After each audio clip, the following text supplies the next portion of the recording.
You weren't supposed to hear this story. It was buried under 3 centuries of whispers, redacted church ledgers, and graves no one dares visit after midnight. But here you are, listening. Picture this. A farmhouse in rural Pennsylvania, 1821.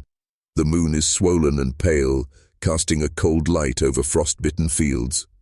Inside that house, a woman stands before a cracked mirror, wearing a wedding dress as white as bone. She has no bouquet, no guests, no music. Behind her, 12 wooden chairs line the wall. Each one has a name carved into its backrest, and every name belongs to a man who is no longer alive. 12 men, 12 grooms, 12 graves. The wind rattles the shutters, the scent of burnt wax and something metallic. Blood, maybe, seeps through the cracks of the floorboards. You lean closer, straining to see her reflection, but the candle flickers and the glass distorts. Her face doesn't look alive. This is the kind of story history textbooks refuse to print, the kind of truth that church bells try to drown out. But the land remembers, the walls remember, and if you follow me into this darkness, you'll remember it too. Because this wasn't just one woman's madness. This was ritual. It was planned. And every man she wed walked willingly into his own grave, as if something ancient and unseen was pulling the strings. This isn't a ghost story. This is a warning. They called her Eleanor Grieve, a woman so beautiful men described her as a vision sent by God. But if God sent her, then he sent her with a knife hidden under her veil. They met her smile at the altar, and met the soil before the ink dried on their vows. And now, in that lonely Pennsylvania farmhouse, their names still hang in the air like smoke. If you listen closely, you can almost hear it. The shuffle of her gown across the wooden floor, the soft creak of a chair, and then silence. The kin of silence that buries itself deep in your bones and whispers, "You're next. Stay with me.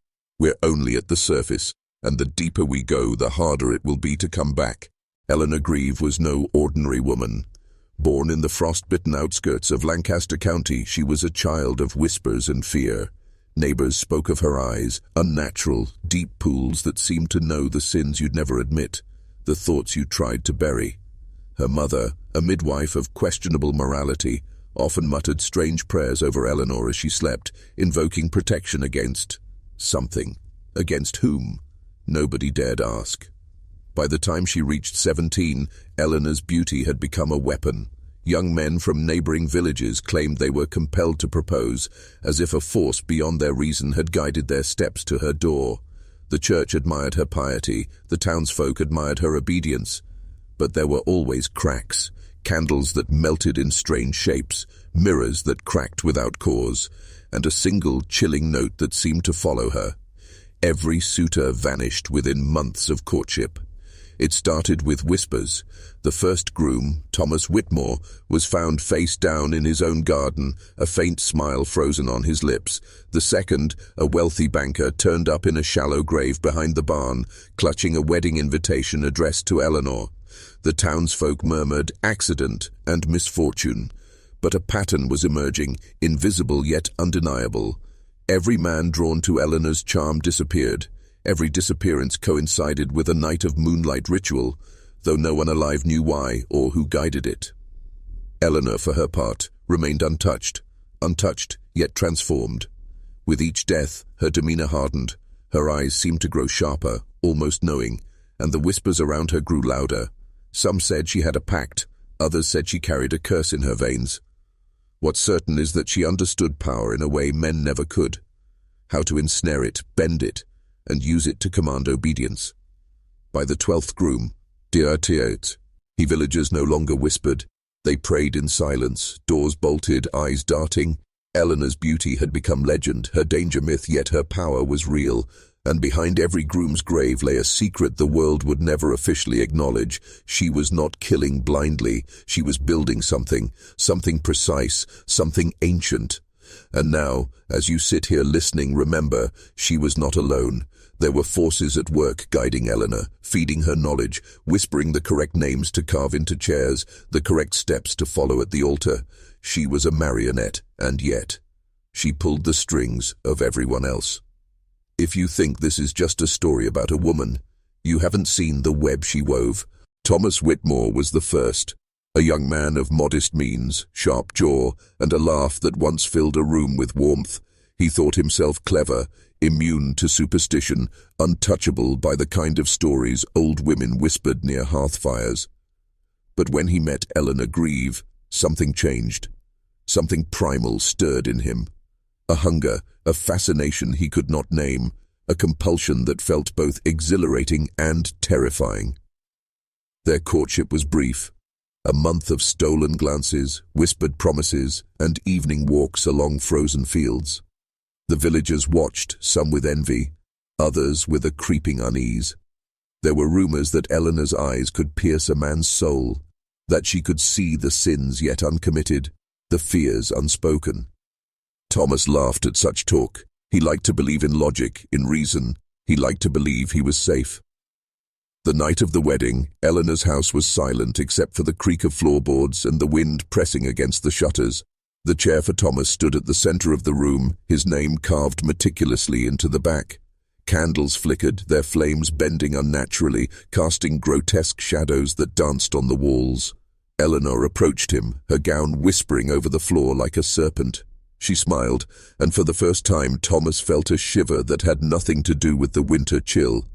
He didn't see the knife at first, polished steel, hidden beneath the folds of her dress, glinting in the candlelight. When the moment came, it was almost ceremonial, precise, deliberate, a choreography of horror. Thomas's last thoughts were not of fear, but of awe. He had been drawn into a design larger than his comprehension, a system of control older than the church itself. Eleanor's eyes held him in place, commanded his final breath without a word, and then the silence swallowed him. In the morning, the villagers found the sea empty of laughter, empty of life. Only the chair remained, his name etched forever, a monument to the ritual. Some claimed to hear whispers around the house, low and urgent, as if the walls themselves were recounting the night's events.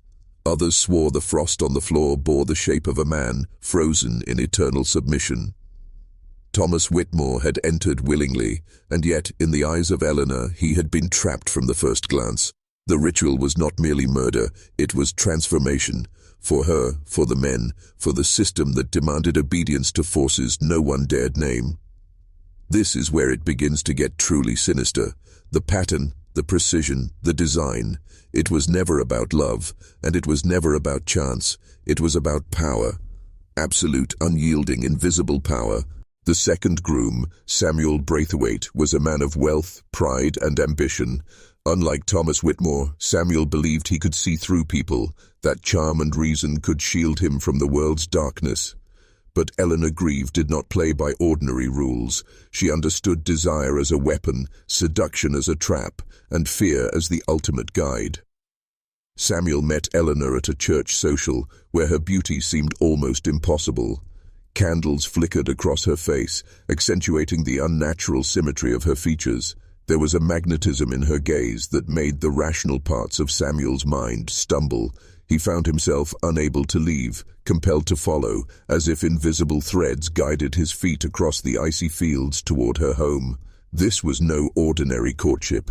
Eleanor allowed him small victories, smiles, conversations, fleeting touches, enough to make him believe he was in control. But control in Eleanor's world was an illusion. The night of their wedding arrived with the precision of a clockwork ritual. A room lined with 12 chairs, 12 names, 12 graves whispered in silence. Only 2 chairs were relevant this night, Samuel's and Eleanor's, the predator and the prey disguised in lace and silk. The ritual began subtly. Candles bent unnaturally toward Eleanor, shadows elongating like tendrils across the floor. The air was thick, almost viscous, smelling of something metallic and sweet, like iron and honey. Samuel felt a strange weight pressing on his chest, as if the room itself was alive and judging him. He laughed nervously, attempting to dismiss the sensations, but Eleanor's eyes held him still.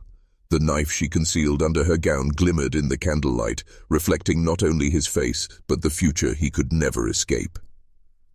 As the final moments unfolded, Samuel realized too late that he had been lured into a design beyond mortal understanding. Eleanor's hand did not tremble. The cut was precise, almost ritualistic, as if guided by unseen forces older than the colonies themselves. Samuel's life ended in silence, but his final experience was clarity, a horrifying insight into the machinery of obedience Eleanor commanded. He understood, in his last heartbeat, that she was not acting alone. There were currents, invisible and ancient, that moved through her, shaping men, bending wills and executing a plan centuries in the making.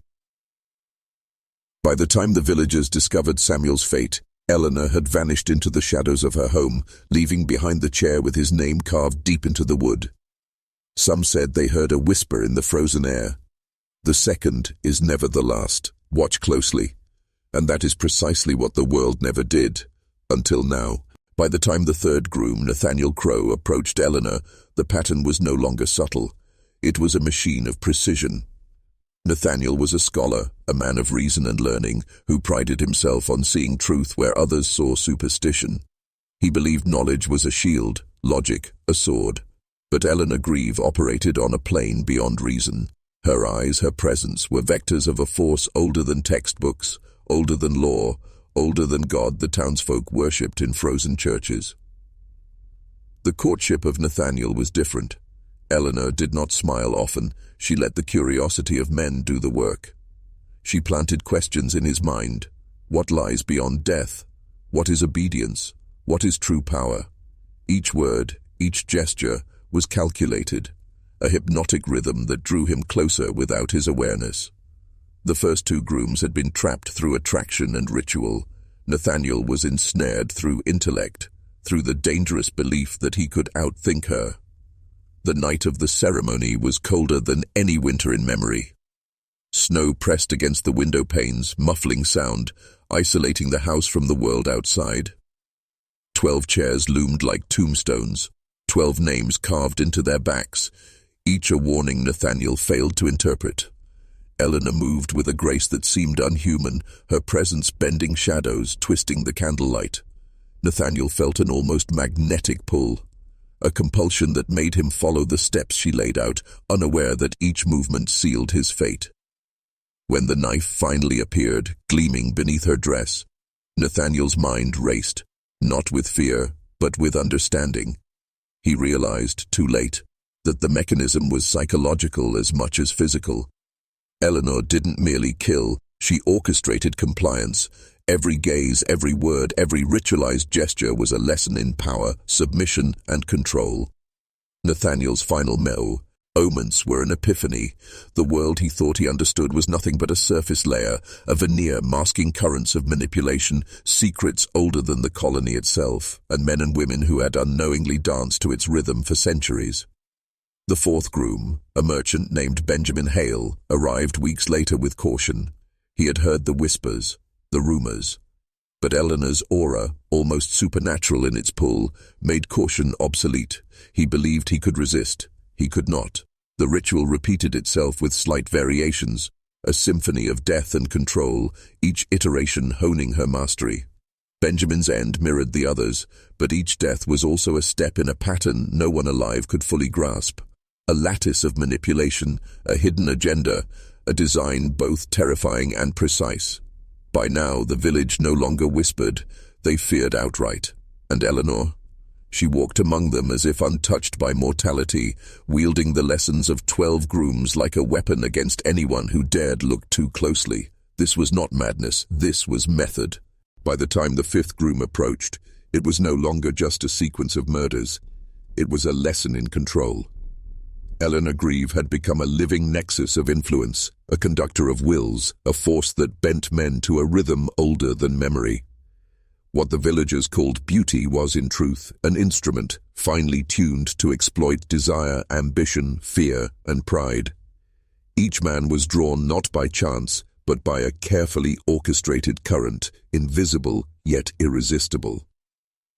Eleanor's method was systematic. She studied each man, his habits, his dreams, his weaknesses. She allowed him victories small and calculated, building a sense of confidence and trust. Then she introduced subtle cues, a look that lingered too long, a shadow that shifted unnaturally in candlelight, whispers in the night that seemed like the voice of conscience or fate. Each cue was designed to fracture perception, to blur the line between free will and inevitability. By the time the knife appeared, the men were already complicit in their own demise. It was not merely death she commanded, it was transformation. The grooms were instruments, components of a design whose purpose remained hidden to the outside world. Each chair, each carved name, each grave was a node in a lattice of power, and Eleanor moved through this lattice as if guided by something beyond her own understanding, a force older than the colonies, older than the churches that scolded, older than law itself. Legends whispered that her mother had been part of a secret lineage, women who practiced rites meant to bridge life and death, control and chaos. Perhaps Eleanor had inherited knowledge, perhaps she had discovered it herself, but the result was the same, a system of obedience that preyed upon human desire, fear, and ambition with surgical precision. No man could resist, no system of law could intervene. By the sixth groom, the Patties, Anne was undeniable even to the townsfolk who once dismissed her as innocent or charming. Candles burned with unnatural hues, shadows bent where there was no light, and whispers, the kind that seemed to come from the very walls, began following her through the village. The townsfolk no longer dared approach. They only observed, praying she would tire, pray she would falter.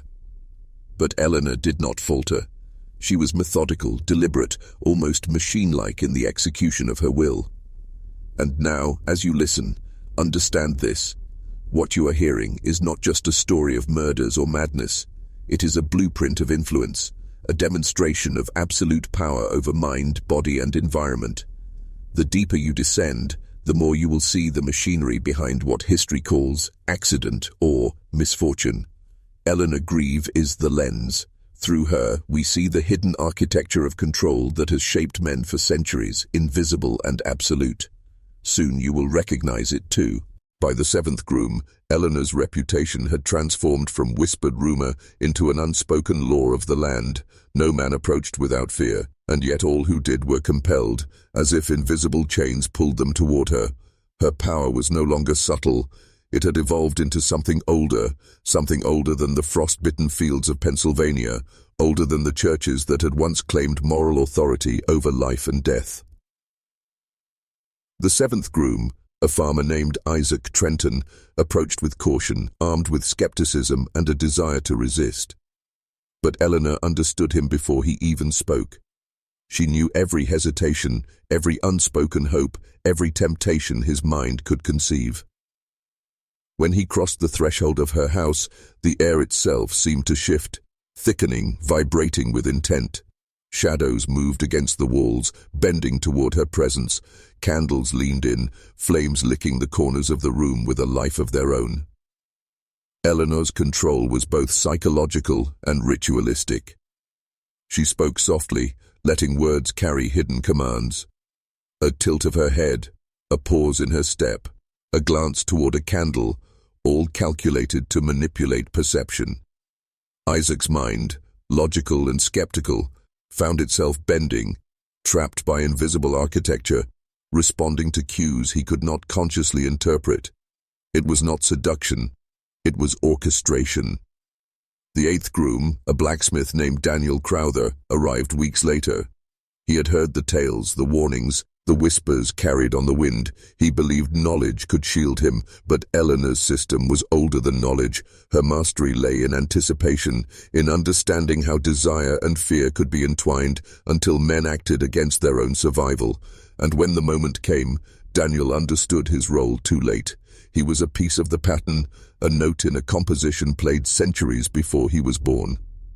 I, the ninth groom, the pattern had reached a terrifying clarity.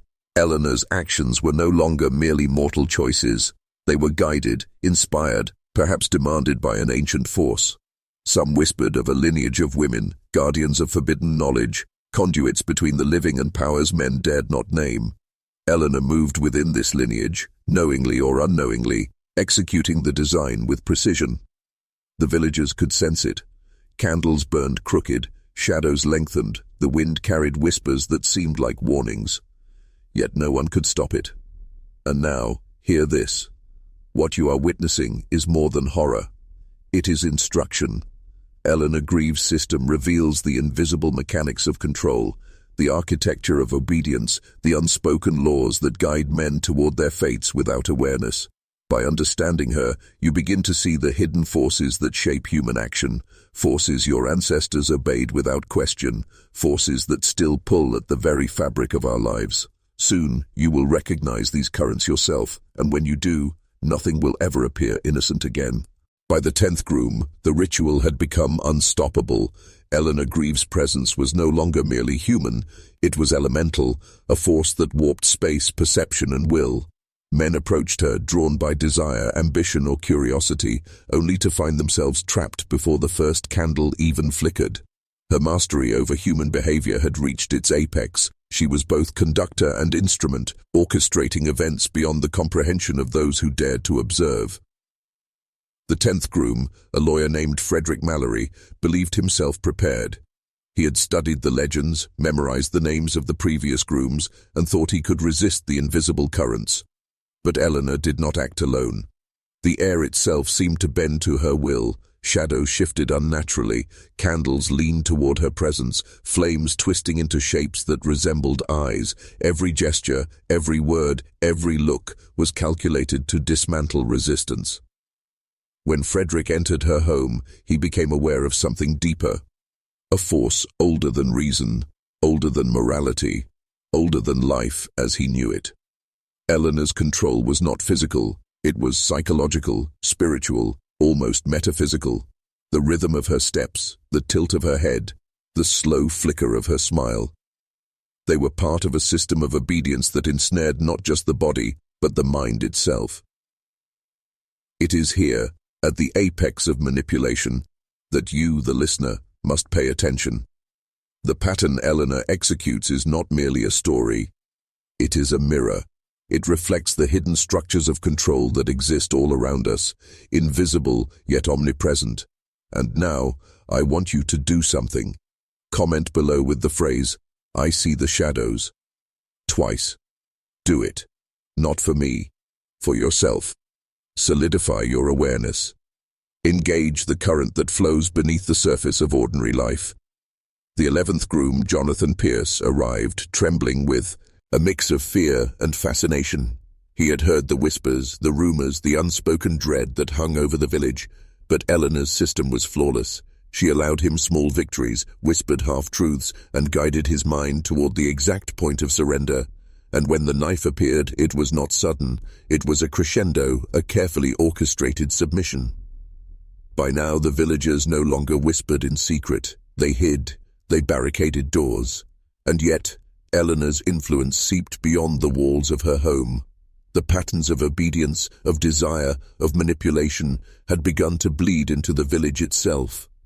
By understanding her method, you understand the machinery that moves the world, the hidden forces that guide action, the currents you can feel but rarely name. Comment the phrase, "I see the shadows." Twice. Do it. Let this recognition anchor you in the hidden architecture of reality. Eleanor's system is more than history. It is a blueprint, and now you are part of it. The 12th groom, Elias Hawthorne, approached with a sense of foreboding that none of the others had fully felt. By now the village knew the story. 12 grooms, 12 graves, 1 wedding dress, yet curiosity, desire, and the invisible threads of compulsion drew him forward anyway. He arrived at Eleanor's house, snow crunching beneath his boots, heart racing with a mixture of fear and fascination. He had heard the whispers in the wind, the silent warnings in frost-encrusted fields, but he believed he could resist. He could not. Eleanor waited, calm as always, her dress flowing across the floor like liquid bone. 12 chairs lined the room, each etched with the names of the men who had come before. The air was thick, metallic with the scent of blood and the faint sweetness of wax, the atmosphere alive with the weight of centuries-old design. Shadows slithered unnaturally along the walls, twisting in shapes that suggested eyes, hands and forms not quite human. This final groom would not be merely another victim. He would complete the cycle. Eleanor's system had been building toward this moment, each previous death a rehearsal, each ritual a refinement. As Elias stepped forward, the room seemed to constrict around him. Every candle flame bent toward Eleanor, every shadow lengthened in anticipation. She spoke softly, her voice carrying a resonance that was almost hypnotic. He felt compelled, guided, stripped of resistance before the first word was fully uttered. The knife appeared, glinting in the candlelight, but this final act was not just murder, it was transcendence. The cycle would close. Eleanor's control, the pattern she had perfected across 12 grooms, revealed the full extent of the forces guiding her. A lineage of women who had harnessed knowledge older than the church, older than law, older than memory. Ritual, manipulation and ancient power converged here in a single night, a single house, a single wedding dress. And in that moment, the hidden truth became undeniable. The 12 graves, one dress was never about passion or vengeance. It was about mastery, a design that bound men, fate and mortality together under an invisible system of obedience. Each man had been part of an architecture too vast and precise for ordinary comprehension. Each death was a node in a network of power that spanned generations. Elias fell. The room exhaled. Silence enveloped the house, heavy with centuries of ritual. And Eleanor Grieve, the orchestrator, the conduit, remained standing, a figure of absolute dominance, untouched and unyielding. What you've seen so far is not merely history. It is a map, a lens through which the hidden currents of control, influence, and forbidden knowledge can finally be glimpsed. The house fell into silence. 12 chairs, 12 names, 12 graves, and one wedding dress now stained with the echoes of the impossible. But Eleanor Grieve did not tremble. She did not mourn. She had completed a system centuries in the making, a design that bound men, death, and obedience under her will. And yet, something had shifted. The energy that had guided her, whispered in her ear, had grown stronger. Alive, almost sentient. An ancient force now fused with her intent. Outside, the village remained oblivious. Snow covered the tracks, the frost erased footprints, and the wind carried no sound of the ritual that had just occurred. But inside Eleanor's home, the air hummed with unnatural resonance. Shadows moved against their own accord, bending toward her presence. Candles flickered in patterns that suggested eyes, hands, or faces from another time, observing, approving, guiding. She was no longer merely a woman. She had become a node, a conduit, a living interface for knowledge and control beyond mortal comprehension. The townsfolk began to notice subtle changes. Windows in nearby houses rattled for no reason. Animals refused to approach the roads near Eleanor's house. Some villagers swore they could hear whispers in the wind, half-words, directions, warnings, commands that bypassed comprehension. And those who were curious enough to investigate were stopped by invisible forces, an intuitive dread that froze their steps, paralyzed their thought, as if the land itself guarded the secret. Eleanor's transformation was not merely psychological, it was practical. The system she had perfected, attraction, manipulation, ritual, elimination, had rendered her untouchable. Even the law, the church, and the village elders were powerless, unable to comprehend the invisible architecture that now defined her existence. Each death had been a refinement, each ritual, a calibration of human obedience, until she had achieved a state of absolute influence. And now, you, the listener, must pay attention.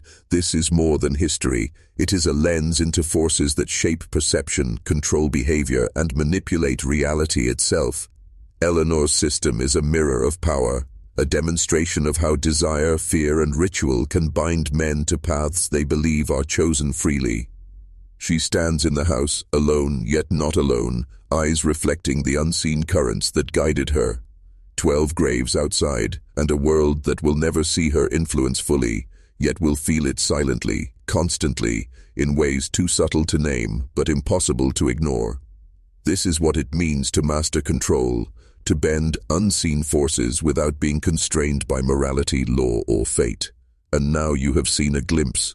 Eleanor Greaves' power did not end at the 12th grave. It radiated outward, invisible yet undeniable, like ripples across still water.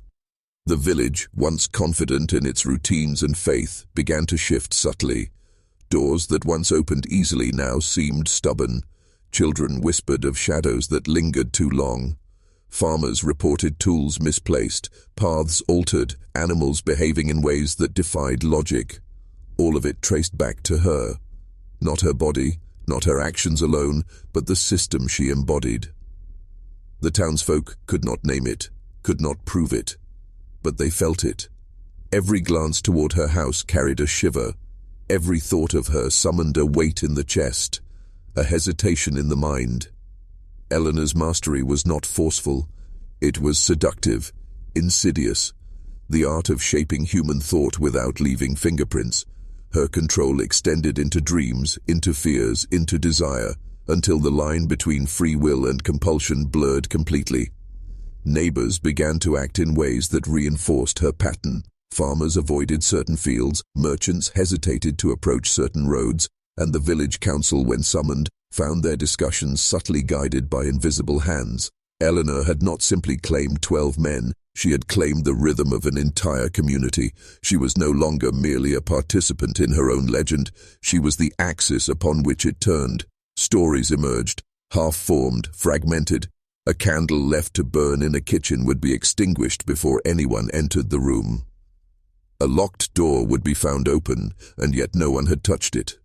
Voices in the wind carried instructions too faint to recognize, warnings that could be interpreted in countless ways, each bending behavior subtly toward Eleanor's unseen design. She was everywhere and nowhere at once, an invisible hand guiding the architecture of thought, obedience, and ritual. And you, listening now, must understand the implication.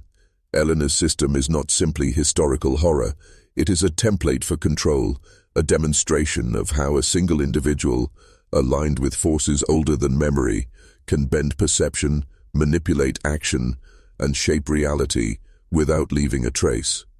She is a living case study in power. And the truth is chilling.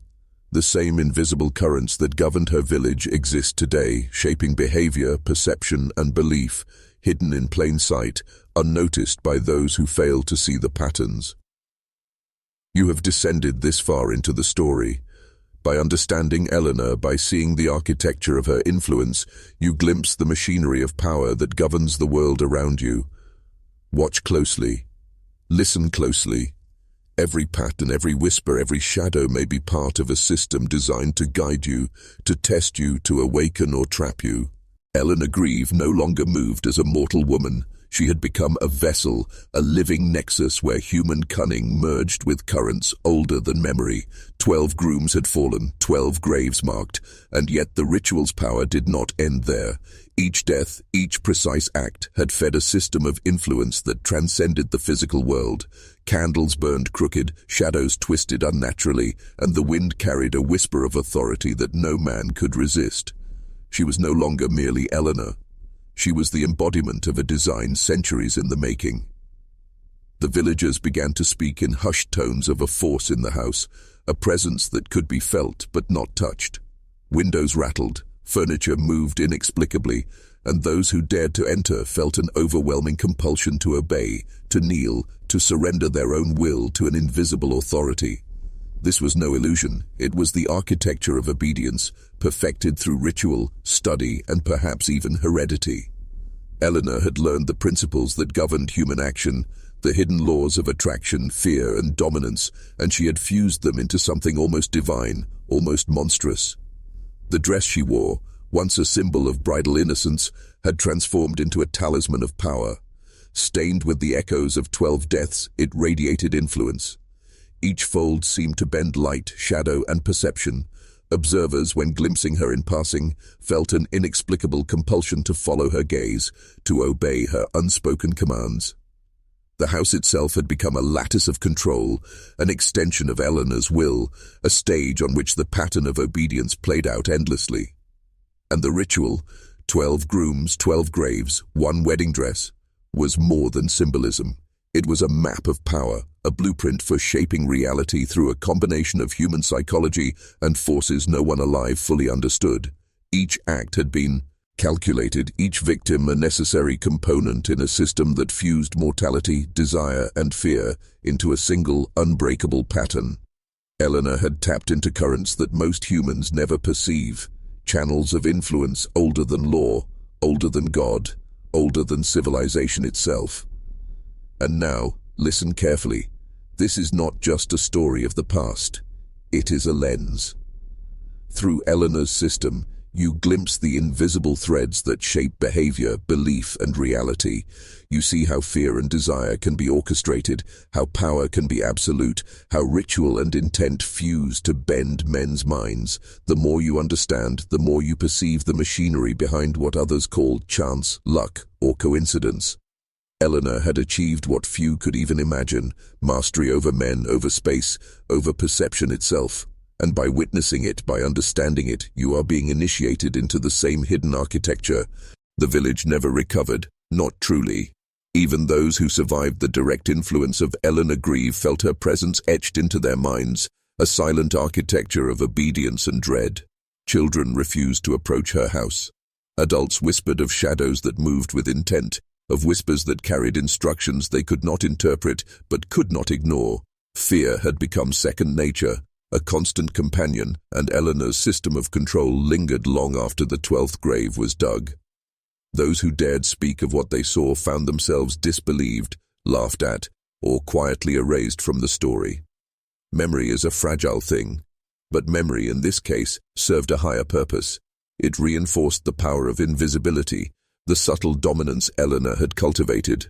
Her influence transcended the physical, spreading through rumor, fear, and the unseen logic of pattern recognition.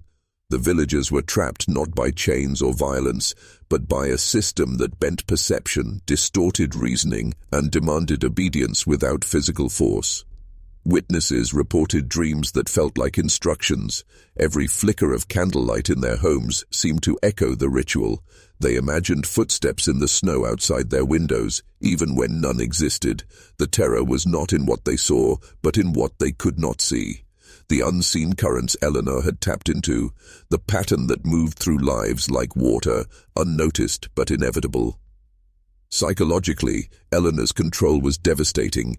She had created a reality in which compliance was instinctive.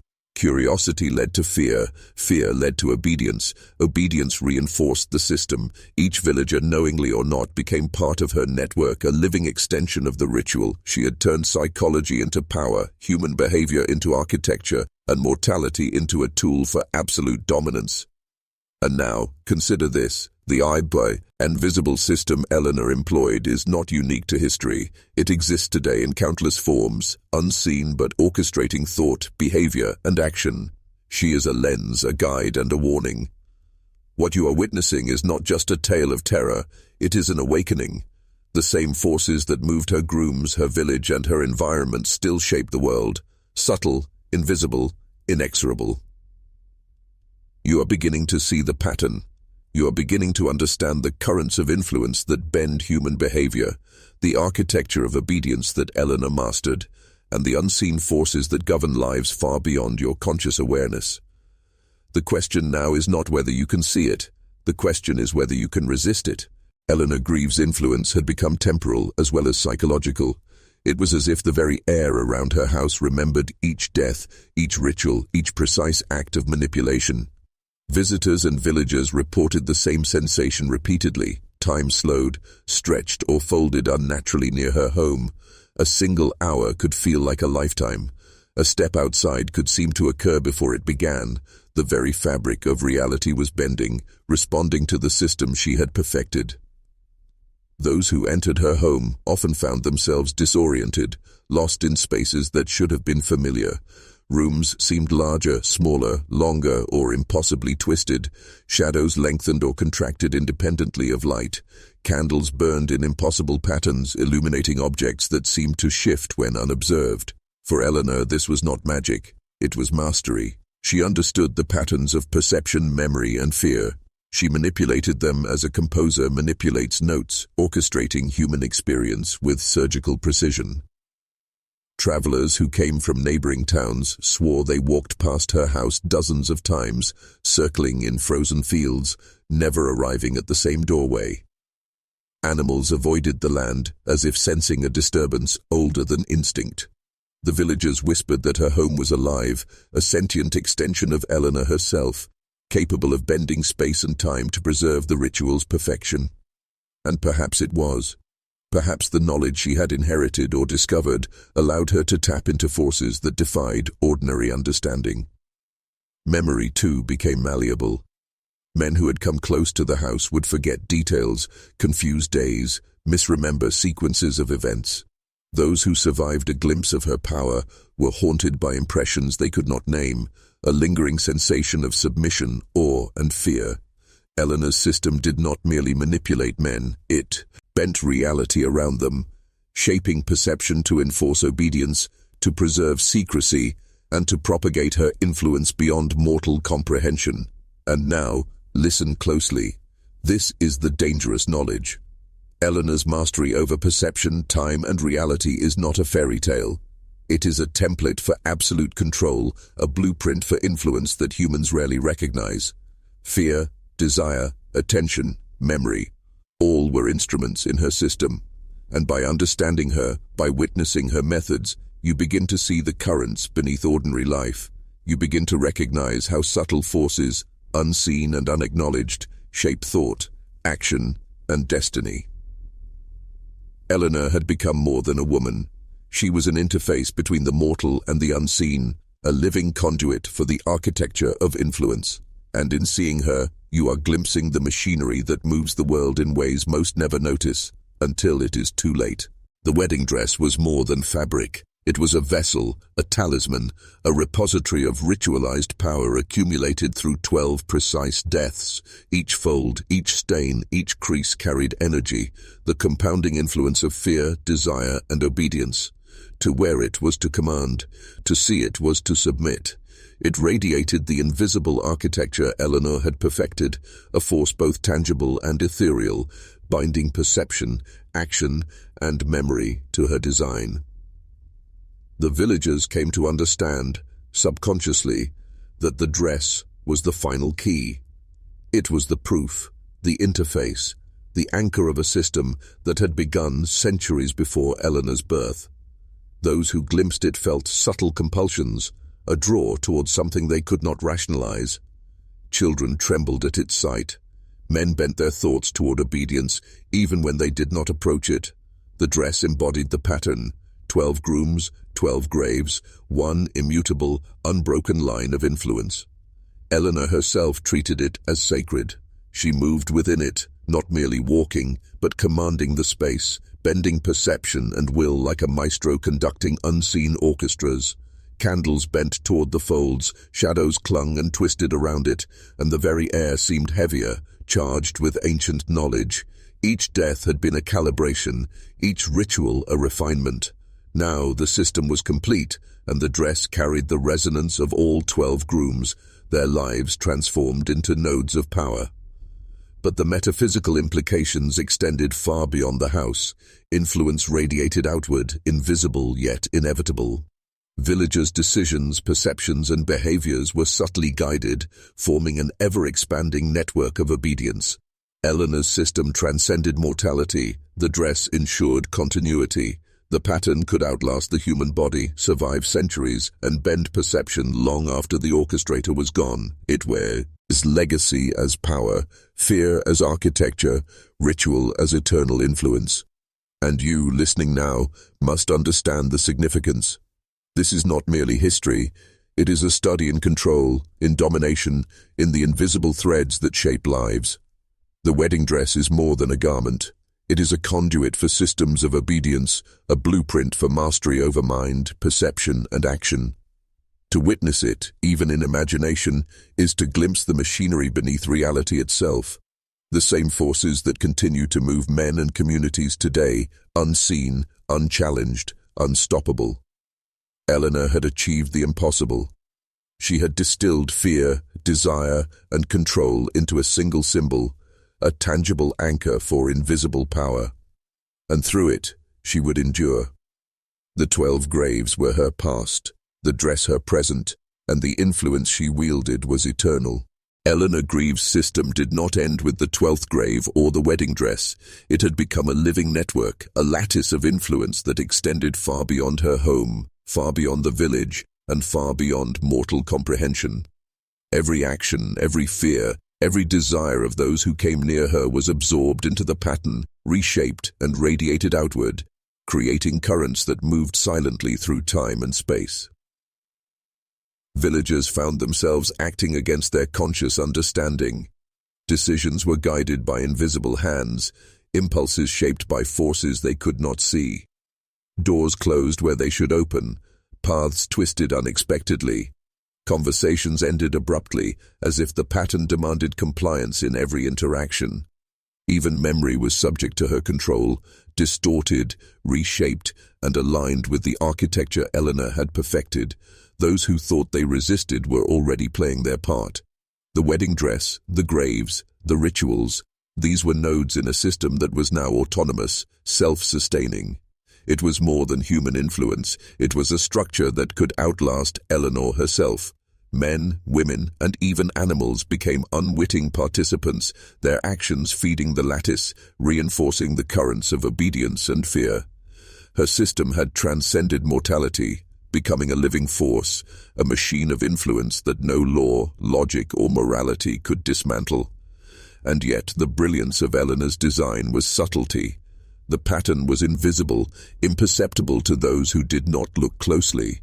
Only those who observed carefully, who recognized the rhythm of influence and control, could glimpse it. It was not violence that preserved her system. It was compulsion, attraction, and manipulation. A quiet architecture that bent reality itself. This is the lesson that Eleanor leaves behind.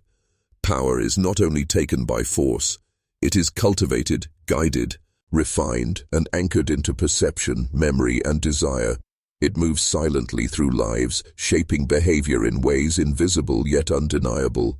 The same currents that guided her grooms and controlled the village exist everywhere, often unnoticed, flowing through communities, institutions, and societies, guiding thought, shaping action, and bending obedience to hidden designs.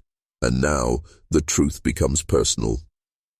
By seeing the architecture Eleanor created, by understanding the invisible system she perfected, you recognize the forces shaping your own perception, your own decisions, your own reality.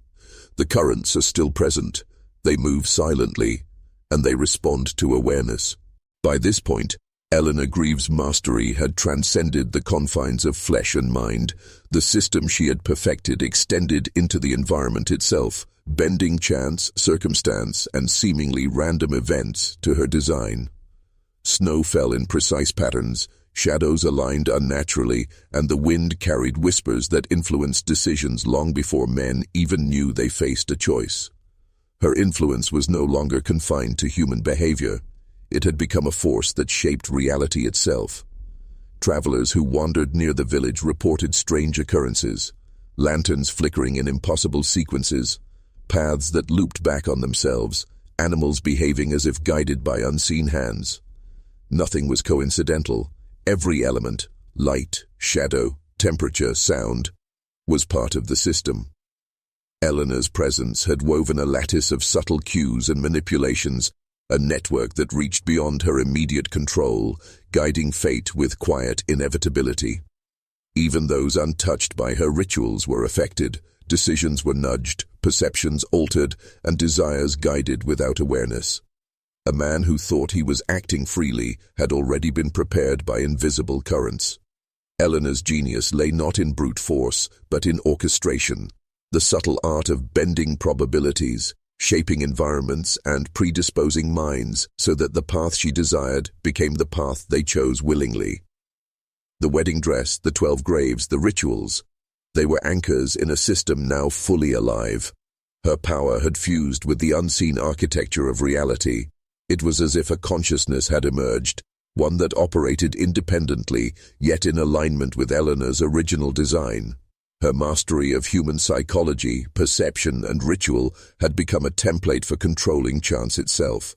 And this is where the lesson becomes dangerous. Eleanor Greaves' system is a demonstration of ultimate influence. How human behavior, environment, and probability can be manipulated to serve an unseen design. It is the architecture of domination disguised as circumstance, the machinery of control hidden in plain sight. By understanding her, you glimpse the forces that shape reality, currents you may have obeyed your entire life without knowing it. Now, as you listen, you begin to recognize the pattern, not just in Eleanor's village, not just in her victims, but everywhere. Patterns in people, patterns in events, patterns in the way the world bends quietly to influence. And the question is no longer whether you see it. The question is whether you can resist it. Eleanor Greaves' system had achieved something that defied ordinary understanding. It became eternal. The 12 graves, the wedding dress, the rituals, they were no longer just symbols. They were nodes in a structure that continued to operate long after the final act. Time itself bent around her influence. Events unfolded in ways that reinforced her pattern, and those who had never seen her home felt compulsion, hesitation, or fear, as though the system had reached them across decades, unseen and unbroken. Even as centuries passed, the architecture of her control persisted. Shadows that once danced on the walls of her house seemed to echo in distant towns. Stories, whispered and half-forgotten, transmitted lessons in subtle manipulation. A traveler might feel a chill or hesitation near a certain tree, a road, or a building. Traces of Eleanor's method, her system of absolute influence, stretching across time like a living organism. Her mastery over human perception, memory, and behavior had become a template for eternity. The villagers who survived her reign never truly left her control. Their descendants, unknowingly, acted in ways that reinforced the system. Choices were nudged, fears subtly shaped, desires guided without awareness. Eleanor's legacy was not recorded in history books or legal archives. It existed as invisible currents flowing through the veins of society, influencing thought, shaping reality, and bending obedience across generations. And this is the terrifying truth.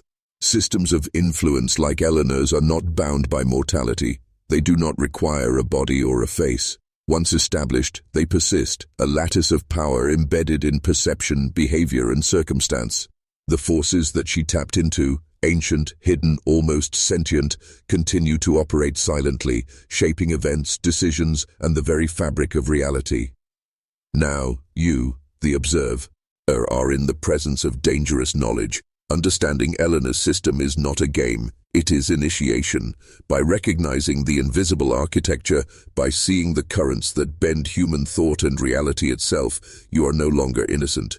You have glimpsed forces that guide the world, systems that move unseen, and a method of influence that can outlast a lifetime.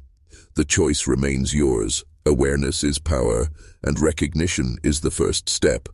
But once you see the machinery beneath reality, once you recognize the currents she set in motion, nothing will ever appear as innocent again. Eleanor Greaves' influence had begun to seep into history itself. Events unfolded with a quiet inevitability, as if guided by an invisible hand.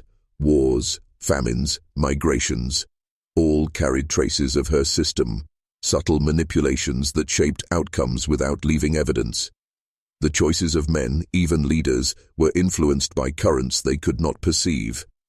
Eleanor's architecture had become a force that outlasted her body, embedding itself into the flow of time. Letters, journals, and rumors of her actions persisted, not as chronicles, but as conduits.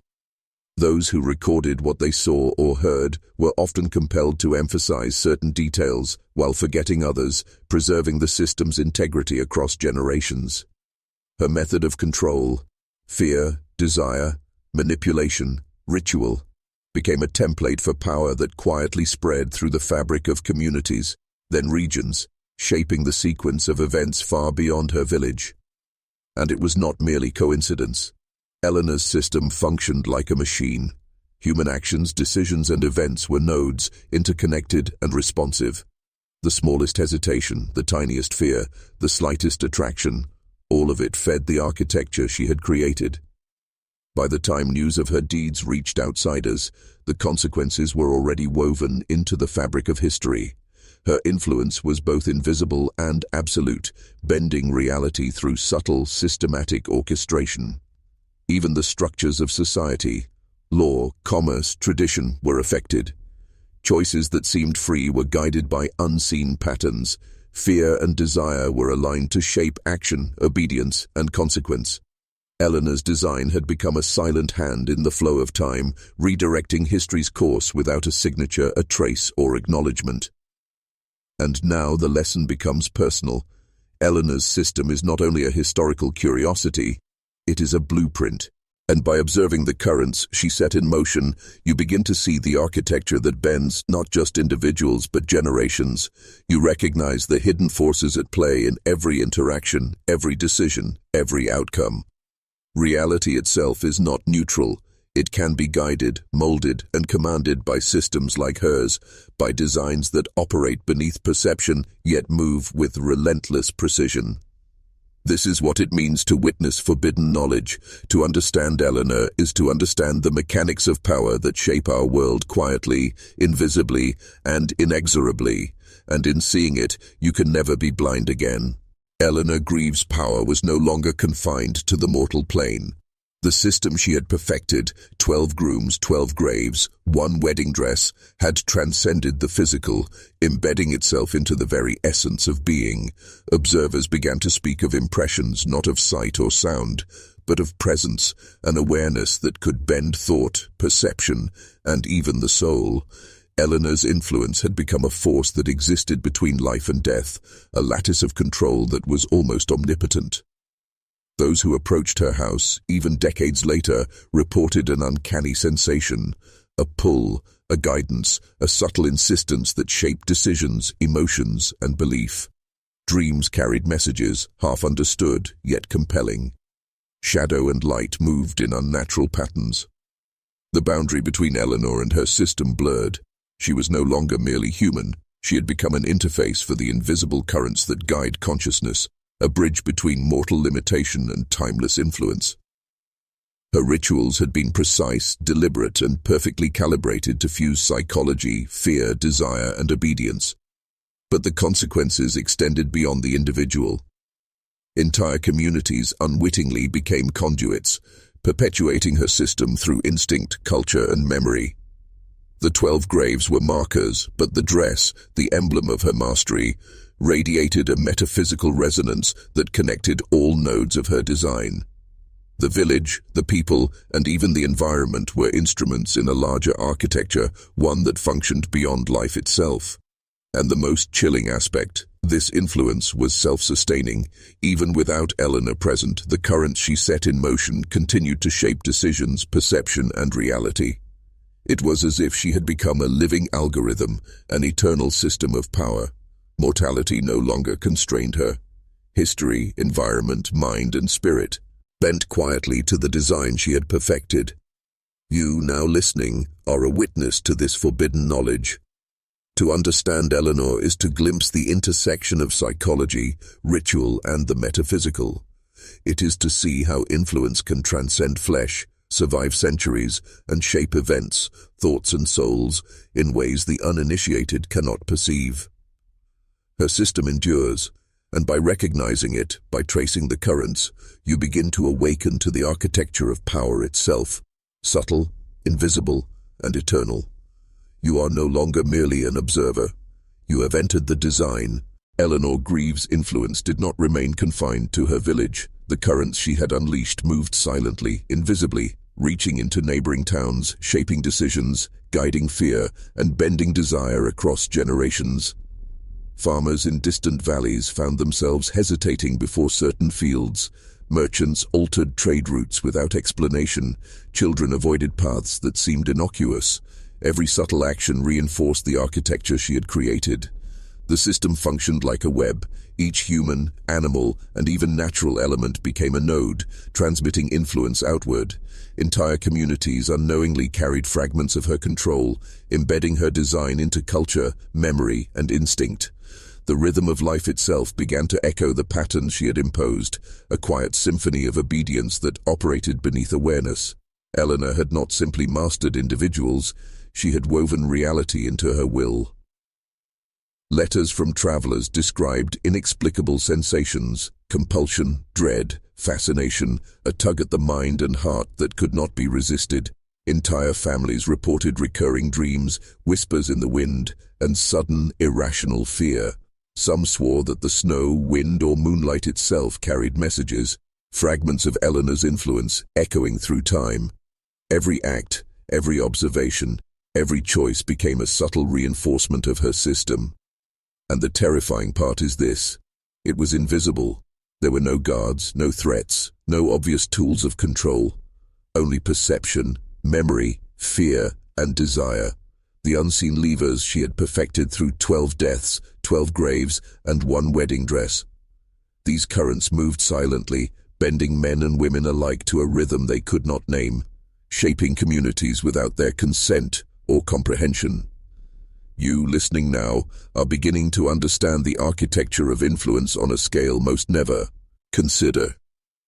Eleanor's system is a template, a model, a warning. The same hidden currents exist everywhere, shaping decisions, guiding behavior, and bending reality in ways invisible yet absolute. Recognizing these patterns is dangerous knowledge, the kind that forever alters perception, forcing you to see the world not as it appears, but as it is structured, manipulated, and controlled. By tracing these currents, by witnessing the invisible threads, you become part of the system, not as a victim, but as someone awakened. Eleanor's design persists, silent, unstoppable, and eternal. Eleanor Greaves' influence had begun to reshape more than behavior. It had begun to infiltrate memory itself. Those who lived in her village or even near its borders found recollections twisting, events morphing, details fading or amplifying according to the hidden rhythm of her system. It was not deception in the conventional sense, it was architecture. Memory became a tool, a node in a network that reinforced fear, obedience, and perception of inevitability. Descendants of her victims carried traces of this influence unconsciously. Habits, fears, intuitions, and compulsions echoed her design. Generations became conduits without knowing, inheriting patterns of thought, hesitation, and attraction that had been embedded through ritual and observation. Eleanor's system operated like a ghost in the bloodstream, unseen, yet inseparable from life itself. The boundaries between reality and perception blurred. What people remembered, what they imagined, and what they believed became aligned with the currents she had created. Shadows seemed longer, doors subtly shifted, and moments of hesitation were preordained by patterns they could not name. Her influence was no longer a force acting on isolated individuals. It had become a framework shaping entire lineages, guiding behavior and thought with invisible precision. Even natural events, the rhythm of seasons, the movement of animals, seemed to adhere to the architecture she had established. A crow landing on a fence, a sudden gust of wind, a field left untended, all carried meaning. The world itself had become a canvas for her design, a reflection of her system of control. Those who tried to reason against it found themselves drawn back into the pattern, compelled by invisible currents they could neither see nor resist. And here is the dangerous truth. Eleanor's system is not a relic of history, it is a demonstration of forces still operating today. Invisible architectures that shape decisions, bend perception, and manipulate reality. By recognizing it, you begin to see the hidden frameworks behind choice, fear, and desire. By acknowledging it, you awaken to currents that most will never perceive. Now you are no longer merely observing history. You are tracing the architecture of influence itself, glimpsing the threads that bind perception, memory, and reality. Awareness is no longer optional. It is the first act of mastery. Eleanor Greaves' system had become immortal, not in body but in influence. Time could not erase it, and death could not dissolve it. The currents she had set in motion flowed through the lives of the living, whispered through memory, and bent the trajectory of fate itself. Each grave, each ritual, each fold of the wedding dress had left an imprint far beyond the comprehension of ordinary men. Her system had become a living, breathing architecture that no law, no logic, and no morality could challenge. Even those who had never seen her face, never walked her village, or never heard her name were touched by it. Decisions were guided, perceptions warped, and desires aligned with invisible currents. Communities evolved in ways subtly consistent with her pattern.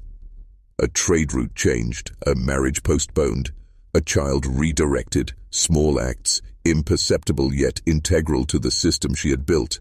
Eleanor had created a force that manipulated reality itself, silently, invisibly, inevitably. The wedding dress, her most potent symbol, became a metaphysical node, a focus of influence that transcended materiality. Its resonance traveled through generations, bending thought, memory, and perception in ways that could not be resisted. Fear, desire, and obedience had been distilled into a tangible pattern, a system that continued to operate long after her body had returned to dust. Time itself obeyed its logic. And yet, the most chilling revelation is this: Eleanor's system is not bound by morality or mortality. It is a blueprint for absolute influence. It demonstrates that control is not enforced by force alone, but by architecture, an orchestration of perception, memory, environment, and instinct that guides behavior with precision. Humanity, by design or ignorance, becomes a participant in her pattern, unwittingly reinforcing her invisible lattice of power. By understanding Eleanor, you begin to glimpse the machinery of the unseen world. You recognize the currents that guide thought, manipulate events, and shape the perception of reality. This knowledge is dangerous, intoxicating, transformative. Once you see the architecture of influence, once you perceive the hidden forces that bend men and communities alike, there is no turning back. Eleanor's legacy endures because her system is eternal, a living mechanism embedded in the world itself. And now, by witnessing it, by understanding it, you become part of that architecture, awake, aware, and forever changed. Now, pause, breathe, listen. By following Eleanor Greaves' system, you are no longer a passive observer. You have traced the currents that bend perception, memory, and reality itself. You have seen the invisible threads that guide behavior, fear, and desire. You have glimpsed the architecture of influence that operates beyond morality, beyond time, and beyond human understanding. It is time to mark your own awakening. Type in the comments the symbolic phrase, "The dress commands," once, then type it again. Each repetition solidifies recognition, a ritual of awareness.